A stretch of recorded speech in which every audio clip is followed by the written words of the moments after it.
இன்றைய சூழ்நிலையில் மாணவர்களுடைய மனநலம் காக்கிறது ரொம்ப முக்கியமா இல்லையா? சொல்லுங்க. உங்க குழந்தைங்கள நீங்க எப்பவாவது அப்சர்வ் பண்ணி பார்த்துருக்கீங்களா? அவங்க எல்லா விஷயத்திலும் பெர்ஃபெக்ட்டா, கரெக்ட்டா இருக்கிறாங்க, ஹேப்பியா இருக்காங்க, ப்ளசன்ட்டா ஃபீல் பண்றாங்க, சந்தோஷமா இருக்காங்க, எல்லாத்தையும் எங்களோட ஷேர் பண்ணிக்கிறாங்க. எந்த ஒரு ப்ராப்ளமும் இல்லாம கிளியரா சந்தோஷமா இருக்காங்கன்னு எத்தனை பேர் சொல்லி கை தூக்குவீங்க? இது மெயினா யாருக்காக சொல்றேன் அப்படின்னா, பேரண்ட்ஸ். சரிங்களா? டீச்சர்ஸ் கூட இந்த வீடியோ பார்க்கலாம். ஏன் அப்படின்னா, இன்னைக்கு நான் வந்து இப்போ இருக்கிறது பார்த்தீங்கன்னா, தூத்துக்குடி மாவட்டம். சரியா? இங்கே வந்து பசங்களுக்கு படிப்பில் அந்த அளவுக்கு ஆர்வம் இல்லை. நம்ம சொல்கிற ஒரு விஷயத்தில் கவனம் இல்லாமல், அந்த நம்ம இதுக்கு இருந்தால் இந்த மாதிரி முன்னேற முடியும் அப்படிங்கிற எண்ணங்கள் இல்லாமல் நிறைய பேர் வந்து பார்த்திங்கன்னா காதல் வயப்பட்டு கையை அறுத்துக்கிறது, இந்த மாதிரி விஷயங்களில் தள்ளப்பட்டு சூசைடுங்கிற லெவலுக்கு போகுது. உண்மை தானே? சரியா? இன்றைக்கி அதை தான் பார்க்க போகிறோம். அதாவது 10லேருந்து 20 குழந்தைங்க என்ன பண்ணுறாங்கன்னா, மென்டல் டிப்ரெஷனால் தான் நிறைய பேர் இன்றைக்கி அஃபெக்ட் ஆகிருக்காங்க. இதில் பார்த்திங்கன்னா 4ல் ஒரு குழந்தை, இல்லை 10ல் ஒரு குழந்தை. இது எல்லாமே சயின்டிஃபிக்காக என்ன சொல்கிறாங்கன்னா, குழந்தைங்க எல்லாமே மனநலம் பாதிக்கப்பட்டு தான் வருது. இதில் மோஸ்ட் ப்ராபப்ளி பார்த்திங்கன்னா 14 வயசுக்கு கீழே உள்ள பசங்க தான் பியூபர்ட்டி கூட இப்போ ஈஸியாக அட்டன் பண்ணுறாங்க. அது ஜங்க் ஃபுட்ஸால், அது இன்னொரு ரீசன். இப்போ இந்த குழந்தைங்களுக்கு என்னென்ன ப்ராப்ளம்ஸ் எல்லாம் இருக்குது. நம்ம ஒரு விஷயத்த சொன்னால் அவங்களால ஏற்றுக்க முடியாது, பயங்கரமாக நம்மக்கிட்ட கோவப்படுவாங்க. தென் வந்து பார்த்திங்கன்னா மனம் வந்து அப்படியே சோர்வடைஞ்சு, டிப்ரெஷன்னு சொல்லுவாங்க அதுக்கு பேர். அப்படியே சோர்வடைஞ்சு போய் உட்காந்துருவாங்க. படபடப்பாக இருக்கும் அவங்களுக்கு. அடுத்து ஸ்கூலுக்கு போகிறதுக்கு விருப்பமே இருக்காது. விருப்பம் இல்லாமல் எதுலேயுமே கவனம் இல்லாமல் இருப்பாங்க. இப்போது ஒரு 10 பேர் பேசுகிறாங்கன்னா இவங்க மட்டும் என்ன பண்ணுவாங்க, ஒதுங்கி அவங்கள விட்டு தனியாக போயிடுவாங்க. இதெல்லாம் இருக்கா இல்லையா? உங்கள் குழந்தைய நீங்கள் அப்சர்வ் பண்ணியிருக்கீங்களா? நம்ம குழந்தை எந்த மாதிரி விஷயங்கள்ல இருக்குதுன்னு நீங்கள் திரும்பி பார்த்துருக்கீங்களா? காரணமே இல்லாமல், அம்மா எனக்கு இன்றைக்கி ரொம்ப தலைவலிம்மா, இன்றைக்கி வந்து காலையிலேருந்து எனக்கு வயிற்று வலியாக இருக்குது அப்படின்னு சொல்கிறாங்கன்னு வச்சுக்கோங்களேன். இதெல்லாம் வந்து என்ன ரீசன் அப்படின்னு வந்து பார்த்திங்கன்னா, குழந்தைங்க மனதளவில் அஃபெக்ட் ஆகிருக்காங்கன்னு அர்த்தம். அவங்க மனநலம் ஏதோ ஒரு விஷயத்தில் அஃபெக்ட் பண்ணியிருக்கு. அது என்ன விஷயம்னு நீங்கள் பார்க்கணும். சரியா? இன்னொன்று பார்த்தீங்கன்னா, சாப்பிட்றதுல விஷயத்தில் பாருங்கள், உங்கள் குழந்தைய நீங்கள் அப்சர்வ் பண்ணி பார்த்துருக்கீங்களா பாருங்கள். சாப்பாடு அதிகமாக சாப்பிட்றாங்களா, கம்மியாக சாப்பிட்றாங்களா? சரியா? கவனமாக பாருங்கள். அடுத்து நைட்டில் வந்து தூக்கமே இல்லாமல் இருப்பாங்க, ரொம்ப நேரம் தூங்காமல் முழிச்சுக்கிட்டே இருக்கிறது. அடுத்து வந்து பார்த்திங்கன்னா ரொம்ப ரிஸ்க்கான செயல்களில், சரியா, எல்லாத்துலேயும் அது வந்து எடுத்தால் நமக்கு உயிர் ஆபத்து கூட வரலாம், இதை நம்ம செய்யக்கூடாதுன்னு நினைக்காம பண்ணுறது. அப்புறம் வந்து பார்த்திங்கன்னா 2 வீலர்ஸ் ஓட்டுறாங்க, பார்த்துருக்கீங்களா? அதெல்லாம் எடுத்துகிட்டு ரொம்ப ஃபாஸ்ட்டாக ஓடுறது. அடுத்து வந்து பார்த்திங்கன்னா நம்ம செக்ஸுவலாக பசங்களுக்கு வந்து பாலியல் உணர்வுன்னு சொல்லுவோம். அதில் ஈஸியாக அட்ராக்ட் ஆகும். மேல் டு ஃபீமேல், ஃபீமேல் டு மேல், இது மாதிரி அட்ராக்ட் ஆகிற விஷயம். தென் வந்து சிகரெட் பிடிக்கிறது, புகையில போடுறது, அடுத்து போதைப் பொருட்களுக்கு அடிமையாகிறது, அடுத்து ட்ரிங்க்ஸு, மது சாப்பிட்றது, இது எல்லாமே பழக்கப்படுத்திக்கிட்டு வரக்கூடிய சூழ்நிலைகளை எதனால் வருது, குழந்தைங்க அப்படி மாறுறாங்கன்னா அவங்களுடைய மனநலம் பாதிக்கப்பட்டிருக்கு. சரிங்களா? இதில் குழந்தைங்க எந்த கேட்டகரியில் இருக்காங்கன்னு பாருங்கள். 3 கேட்டகரிஸ் இருக்குது. ஹை ரிஸ்க் இருக்குது, ஓகேவா? தென் வந்து பார்த்தீங்க அப்படின்னா, இந்த ஹை ரிஸ்க்கு அப்படிங்கிறது வந்து ரொம்ப கேட்டகரி வைஸ் நம்ம சொல்லும்போது இந்த 3 கேட்டகரி இருக்குல்ல, இந்த ஹை ரிஸ்க் கேட்டகரியில் பசங்க இருக்காங்களா அப்படின்னு பாருங்கள். சரியா? ஆனால் மோஸ்ட் ப்ராபப்ளி வந்து பார்த்திங்கன்னா அந்த கடைசி சொல்கிறோம்ல, அந்த மனச்சோர்வு அடைஞ்சிட்டு இருக்காங்க அப்படின்னு. ஹை ரிஸ்க் கேட்டகரியும் லோ ரிஸ்க் கேட்டகரியில் வந்து பசங்க கம்மி தான். ஆனால் இந்த இன்விசிபிள் ரிஸ்க்குன்னு ஒரு ரிஸ்க்கு சொல்லுவாங்க. ஓகே, இதுதான் வந்து குழந்தைங்கள அதிகமாக பாதிப்படை செய்யுது. அவங்களுக்கு வந்து என்ன சொல்கிறது, அதாவது படபடப்பாக இருக்கும், எல்லாத்துலேயும் ஈஸியாக டெப்ரெஸ் ஆகிடுவாங்க. அவங்களுக்குள்ளே வந்து பார்த்திங்கன்னா இந்த தற்கொலை பண்ணக்கூடிய எண்ணங்கள் தான் அதிகமாக இருக்கும்.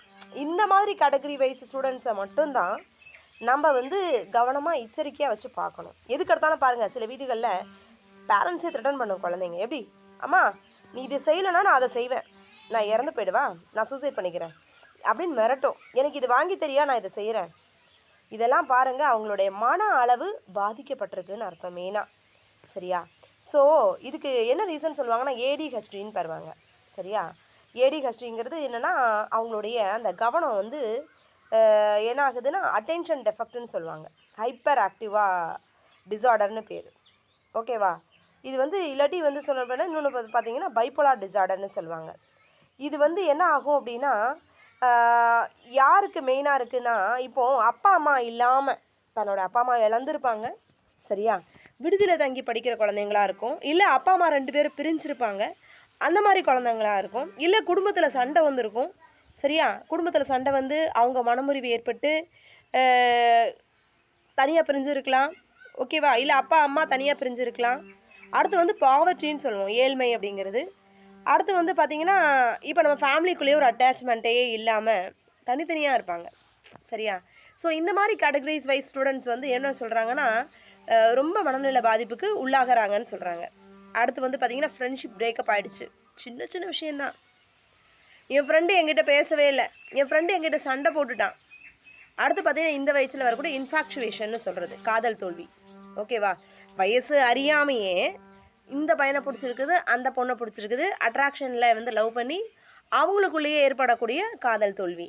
அடுத்து வந்து பார்த்திங்கன்னா எஜுகேஷனில் ஃபோக்கஸ் பண்ணாமல், அடுத்து நிறைய பேர் பலர் வந்து பார்த்திங்கன்னா முயற்சி எடுத்துகிட்டே இருப்பான், எக்ஸாம் எழுத படிச்சுட்டே இருப்பான் சரியா, ஆனால் அவங்களால என்ன பண்ணிக்க முடியாது, அச்சீவ் பண்ண முடியாமல் இருந்திருக்கும் அந்த வேலை வாய்ப்புகளில் தோல்வி ஏற்படும் போது. இது எல்லாமே என்ன கொடுக்குதுன்னா அவங்களுக்கு மனச்சிதைவை கொடுக்குது சரியா.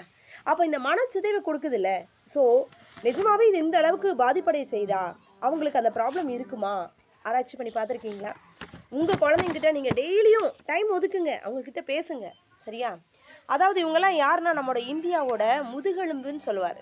யாராக இருக்கட்டும், சுவாமி விவேகானந்தர் சொன்னார், அதுக்கடுத்து அப்துல் கலாம் சார் சொன்னாங்க. என்ன சொன்னாங்க, இவங்கெல்லாம் வருங்கால தூண்கள், அந்த வருங்கால தூண்கள் தான் குழந்தைகள் சரியா. அப்புறம் வந்து பார்த்திங்கன்னா வளரும் இளம் பருவத்தினர், இவங்க எல்லாருமே நம்முடைய அவங்கள சேவ் பண்ண வேண்டியது யாரோட கடமை அப்படிங்கிறது நம்மளோட கடமை மட்டும்தான் ஓகேவா. ஸோ அதுக்கு நம்ம என்ன முயற்சி எடுக்கணுங்கிறத கரெக்டாக செய்யணும். அப்போ நம்ம அதை வந்து எப்படி நம்ம வெளியில் கொண்டு வர முடியும், அவங்களுக்கு விழிப்புணர்வு எடுத்துதல்ங்கிறது முக்கியமாக இல்லையா சரியா. இது எப்படி செய்யலாம் அப்படின்னா, பேரண்ட்ஸ் நீங்கள் ஸ்டெப் எடுத்து உங்கள் குழந்தைய அனலைஸ் பண்ணணும். ஸ்கூல்ஸில் வந்து என்ன பண்ணலான்னா, டீச்சர்ஸ் இருக்காங்க இல்லையா, டீச்சர்ஸ் கிட்டே உங்கள் குழந்தை எப்படி இருக்கிறான், அவன் வந்து பாதி, அதாவது பள்ளிக்கூடத்தில் தான் அவன் முக்கால்வாசி நேரம் இருக்கிறான், ஸோ அவன் எந்த மனநிலையில் வந்து படிக்கிறான் அப்படிங்கிறத அப்சர்வ் பண்ணுங்கள். அப்சர்வ் பண்ணி இந்த டீச்சர்கிட்ட கேளு, என் குழந்தை கரெக்டாக படிக்கிறானா, பாடத்தில் கவனம் இருக்கா, டீச்சர்கிட்ட நல்லா பேசுகிறானான்னு பாருங்கள். அதே மாதிரி பேரண்ட்ஸ் என்ன பண்ணுங்கள், வீட்டில் உங்களோட எல்லாருக்கிட்டையும் உறவுகளோட சேர்ந்து பேசுகிறானா இல்லைன்னு அப்சர்வ் பண்ணுங்கள் சரியா. பேரண்ட்ஸ், டீச்சர்ஸ், சமூக ஆர்வலர்கள் கூட என்ன பண்ணலாம், இதில் பங்கெடுத்து இந்த மாதிரி குழந்தைங்களை கேட்டகரைஸ் வைஸ் பண்ணி இன்றைக்கி அவங்கள பெஸ்ட்டாக கொண்டு வர முடியும் எல்லா விஷயங்களையும் சரியா. அடுத்து இன்றைக்கி வந்து பார்த்திங்கன்னா நம்ம சுகாதார ஆய்வாளர்கள் கூட நிறைய மருத்துவர்களாக இருக்கட்டும், இல்லை மருத்துவ உதவியாளர்கள் கூட இருக்கட்டும், யார் வேணாலும் இருக்கட்டும், இவங்கெல்லாம் வந்து மனநல சிகிச்சை முறையை பற்றிய பயிற்சியெல்லாம் வந்து கொடுத்து இவங்களுக்கு தனியாக வந்து ட்ரெயின் பண்ணால் என்ன பண்ணுவாங்க, குழந்தைங்களுக்கு நல்ல ஒரு விழிப்புணர்வை ஏற்படுத்த முடியும் ஓகேவா. ஸோ இந்த வீடியோ உங்களுக்கு பிடிச்சிருந்தா லைக் பண்ணுங்கள், ஷேர் பண்ணுங்கள், கமெண்ட் பண்ணுங்கள் அண்ட் சப்ஸ்கிரைப் பண்ணுங்கள் ஓகே. ஸோ இன்றைக்கி என்ன டாபிக் பார்த்தோம் சொல்லுங்கள், பிடிச்சிருக்கா? மனநலம் பாதிக்கப்பட குழந்தைகள் சரியா. இன்னைக்கு நிறைய பேர் பார்த்தீங்கன்னா எவ்வளோ தூரம் நம்ம எங்கே பார்த்தாலும் திரும்பினாலும் வன்முறை செய்திகள் தான். குழந்தைங்க அதுக்காக பிறக்கலைங்க, சாதிக்க பிறந்த குழந்தைகள் சாதிக்கணும், நல்ல செயல்களை செய்யக்கூடிய குழந்தைகள் செயல்படணும். ஸோ வளரும் இளம் பருவத்தினரை மனநல பாதிப்பிலிருந்து ஏற்படுத்தாம, அந்த மன முறிவும் ஏற்படுத்தாம அவங்க வாழ்க்கையை முன்னேற்றத்துக்கான வழிகளை தான் இன்னைக்கு வீடியோல போட்டிருக்கேன் சரிங்களா. உங்க ஃப்ரெண்ட்ஸுக்கும் இதை ஷேர் பண்ணுங்க கண்டிப்பா. இது வந்து நமக்கு மட்டும் வாழாம பிறருக்கும் சொல்லும் பொழுது, நல்ல விஷயங்களை செய்யும் பொழுது அவரோட வாழ்க்கையும் மேம்படுத்தப்படும் சரிங்களா. தேங்க்யூ.